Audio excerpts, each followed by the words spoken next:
Hello everyone. So, ito ang prepare ko for New Year. Yan. Pansit. Yan lang ang aking gulay guys. Kasi konti lang kami. Yan ang chicken. So, konti lang lulutuin ko. Ito naman ang gagawin kong mixed vegetable. Mushroom.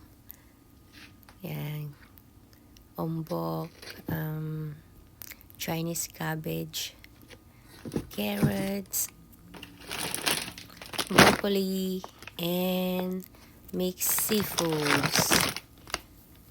Simple lang ating lulutuin. Yan. Frozen yan guys. Frozen.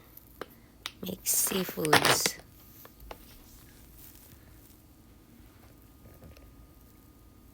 So, tatatlo lang kami. And ito naman ang ating made in the Philippines na cassava. So, pinalambot ko siya. Tinaw. Sa isa frozen.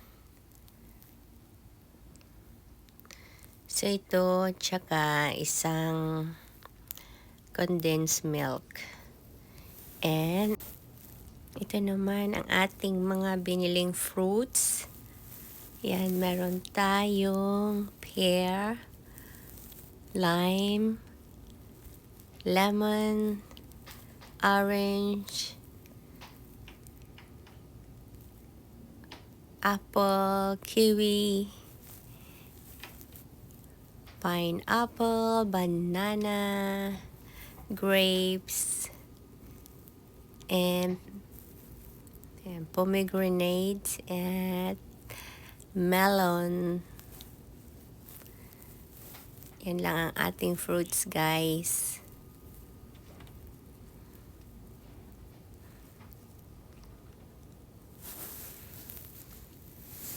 Ito naman ang ating fruit cheesecake. Yan, sarap po, guys.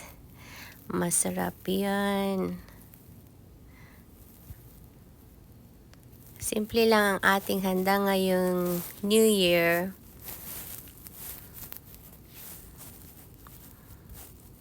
Dahil tatatlo lang kami, so konti lang para maubos agad.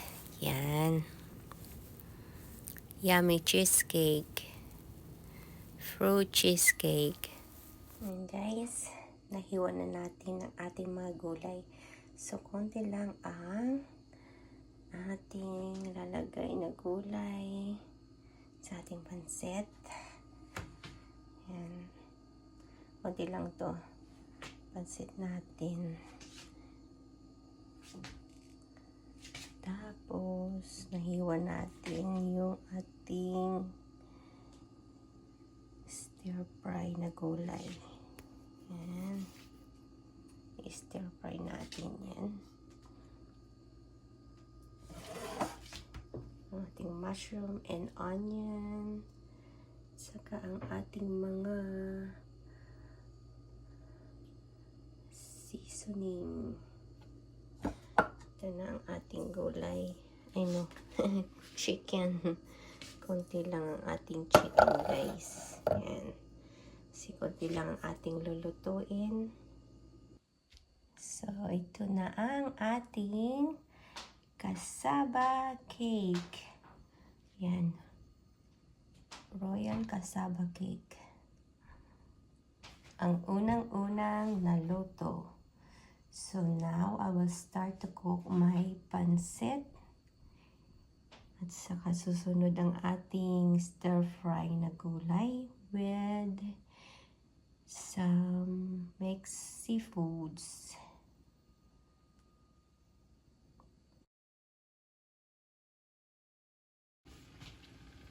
Yan guys, nakaluto na tayo ng ating gulay for New Year.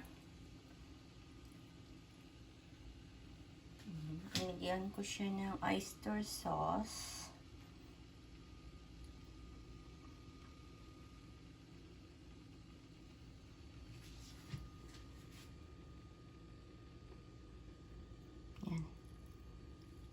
Parang fresh pa yung mushroom. Hindi naman.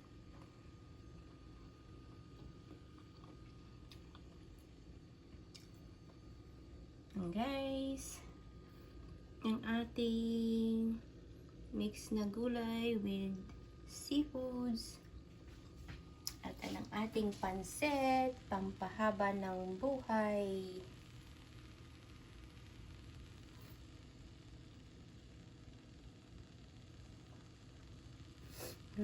Sarap ng mushroom.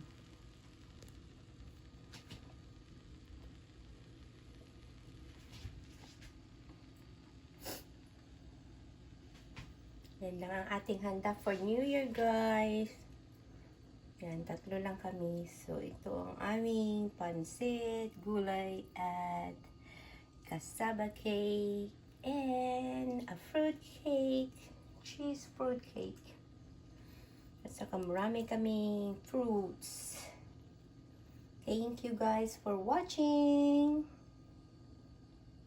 Bye! Happy New Year!